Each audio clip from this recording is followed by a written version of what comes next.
छत्तीसगढ़ के आदरणीय पूज्य गुरु श्री बालदास जी यहाँ उपस्थित हैं। मैं उन्हें प्रणाम करते हुए उनका स्वागत कर रहा हूँ।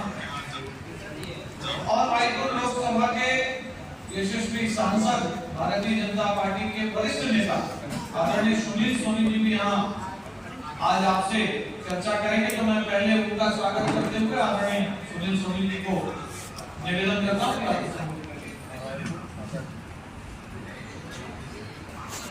देश भर के अंदर में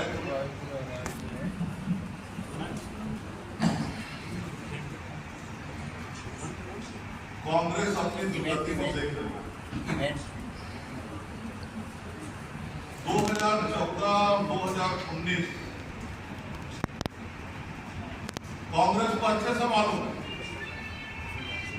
कि उनका प्रतिपक्ष नेता बनाने लायक उनके पास में सीटें नहीं। ये तो प्रधानमंत्री मोदी जी की मेहरबानी है कि उन्होंने प्रतिपक्ष का नेता बना दिया और वो जानती है कि हम इस चुनाव को हार रहे हैं और पहले से अधिक हमारी दुर्गति होने वाली है। तो एक झूठ और भ्रम का सहारा लिया। साउथ के अंदर में अमित शाह जी ने कहा कि जो चीज संविधान में उल्लेखित नहीं है कि हम धर्म के आधार पर आरक्षण दें, तो कांग्रेस पार्टी ने तुष्टीकरण के आधार पर अपने ही राज्यों के अंदर मुस्लिम समाज को आरक्षण दिया। उस आधार पर अमित शाह जी ने कहा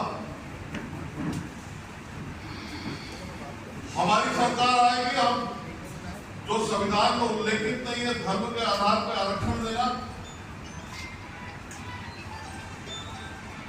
और जो बाबा साहब ने आरक्षण की व्याख्या की थी उसके अंदर भी उल्लेखित नहीं है। तो धर्म के आधार पर आरक्षण मुस्लिम वर्ग को दिया गया आरक्षण हम समाप्त कर देंगे। ये घबराई हुई कांग्रेस पार्टी उस वीडियो के साथ में छेड़खानी की जो अपराध देश भर के अंदर में, और अभी हम भी जा रहे हैं चुनाव आयोग में शिकायत करने की। और भारतीय जनता पार्टी का स्पष्ट मानना है और एक बार नहीं अनेक बार हमारे प्रधानमंत्री मोदी जी, अमित शाह जी ने कहा एसटी, एससी, ओबीसी उसका आरक्षण कभी खत्म नहीं होगा। वो हमेशा बरकरार रहेगा और कांग्रेस पार्टी जो है हमेशा तुष्टीकरण के आधार पर, अगर पिछले समय भी देखेंगे यहां पर 5 साल कांग्रेस की सरकार आदिवासियों के आरक्षण को कम कर दिया, सुविधाएं मिलना कम हो गई। जो हमने 15 साल जो लाभ दिया था वो समाप्त कर दिया। तुष्टीकरण करना, झूठ बोलना, भ्रम फैलाना, जनता जानती है देश की और छत्तीसगढ़ राज्य की, और ऐसे लोगों को कभी माफ नहीं करेगा। और मैं तो छत्तीसगढ़ की जनता का आभार व्यक्त करूंगा जो 5 साल उन्होंने देखा कांग्रेस की सरकार को, जब उसको मताधिकार का अवसर मिला तो कांग्रेस पार्टी की सरकार को उखाड़ कर फेंक दिया। जो 15 साल में हमको बहुमत नहीं मिला उससे अधिक बहुमत दिया, उससे अधिक वोट परसेंटेज में वोट डाला। तो छत्तीसगढ़ की जनता को ना समझना समझे,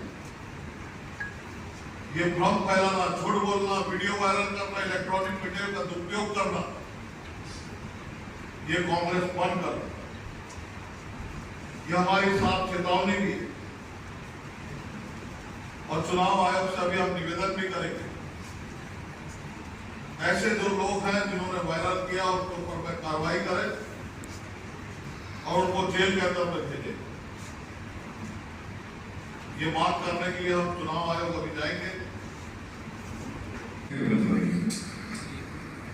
इसलिए ब्रिजमोहन जी को बधाई दे दो और उनको बता दो कि भाजपा को वोट डालेंगे। सुनील जी, ये जो आरक्षण का जो मामला है उसमें कांग्रेस ये कह रही है कि भाजपा जो आरक्षण विरोधी है, नहीं तो जो बिल अटका हुआ है राजभवन में उसमें साइन करवा देती। देखिए, मैंने कहा शुरुआती किया, कांग्रेस पार्टी हमेशा समस्या पैदा करके राजनीति की। ये अंतर है भाजपा और कांग्रेस और भारतीय जनता पार्टी समस्या का समाधान करके राजनीति की। और भारतीय जनता पार्टी संविधान के हिसाब से चलती है, न कि झूठ और भ्रम के आधार पर देश की जनता को गुमराह करना। तो ये भाजपा और कांग्रेस में यही अंतर है और इसी का कारण है कि उनका प्रतिपक्ष का नेता बनाने लायक सीट नहीं है। संविधान के हिसाब से चलती है। उन लोगों का उस समय कहना था कि जो राजभवन एकात्म परिसर के हिसाब से चलता है। मैंने आरोप लगा रहा, जिस राजभवन ने आपको शपथ दिलाई, मुख्यमंत्री पद की शपथ दिलाई, मंत्री पद की शपथ दिलाई, उसको कटघरे में खड़ा कर दिया। एक आदिवासी बहन जो राज्यपाल थी, उसका जितना आप काम कर सकते थे सब किया, सार्वजनिक प्रेस में भी किया। तो ये कांग्रेस का चेहरा जो है वो जनता ने देख लिया। आप लोगों ने जो है कांग्रेस लगातार आरोप लगा रही है कि अरे कांग्रेस पार्टी आने वाले 50 साल तक और आरोप ही लगाते रहेगी, क्योंकि जनता जानती है कि जो विश्वास के आधार पर चलने वाली पार्टी उसी के साथ है। कांग्रेस पार्टी महालक्ष्मी योजना है,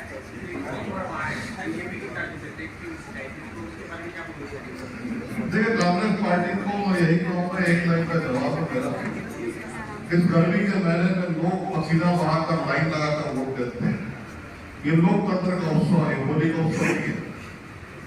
एक मजाक करें देश के साथ, जितना देश का बजट नहीं है उसको आप एक घोषणा कर रहे हैं, उधर गरीबों को घोषणा कर रहे हैं, उधर अनुसूचित जनजाति पिछड़ा वर्ग को घोषणा कर रहे हैं, किसान को घोषणा कर रहे हैं। पैसा लाओगे कहाँ?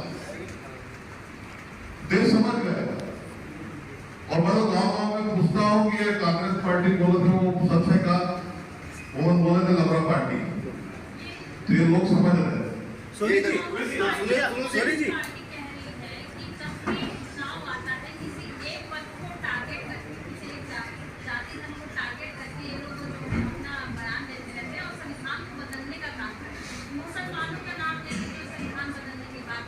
देखिए, संविधान कोई भी नहीं बदल सकता।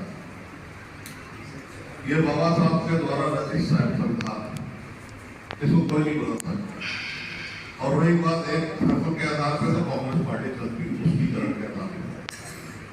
भारतीय जनता पार्टी सबका साथ, सबका विकास, सबका विश्वास और सबका प्रयास, यह हमेशा नारा रहा। इसका उदाहरण देकर मैं बात खत्म कर रहा हूँ। एक भी बताइए उदाहरण कि मुस्लिम वर्ग को प्रधानमंत्री आवास न मिला हो, गैस का सिलेंडर, गैस का चूल्हा न मिला हो, जनधन खाता में उसका नाम न जुड़ा हो, राज्य की महतारी बंधन का पैसा उसके खाते में न गया हो।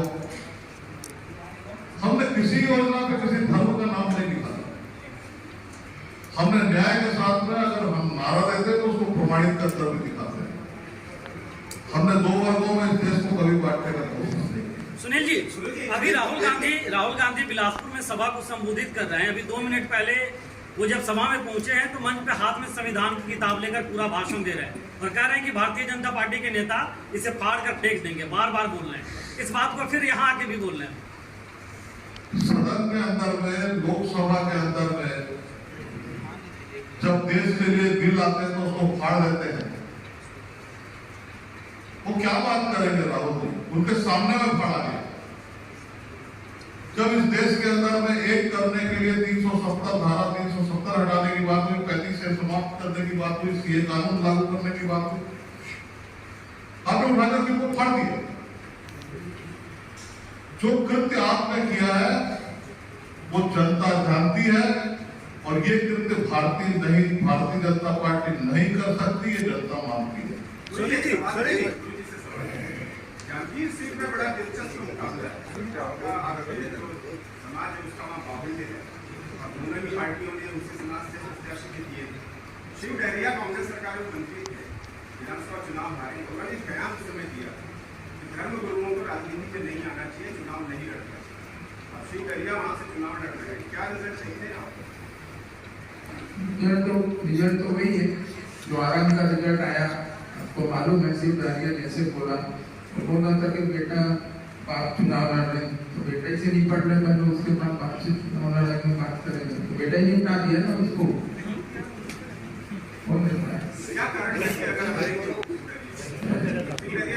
शिव डहरिया का जैसे कारण था यहाँ पे आरंग में, वैसे वहाँ भी रहेगा तो विधानसभा नहीं जीत सकता, वो लोकसभा कैसे जीतेगा? एक विधानसभा इधर से उधर बदलते रहता है, यहाँ वहाँ जो है इसका कोई रिलेशन नहीं है वहाँ पे, न समाज में है न क्षेत्र में है। वो व्यक्ति लोकसभा चुनाव लड़ने चला, जिनके पास तो कांग्रेस पार्टी के पास कैंडिडेट नहीं है, तो सारे मंत्रियों को उधर मुख्यमंत्री के चुनाव लड़ रहे हैं। जांजगीर में भी निपट रहे हैं क्या शिव डहरिया जी? तो बिल्कुल निपटेंगे। अरे 11 सीट जब जीत रहे हैं तो फिर वो कहाँ से बचेगा?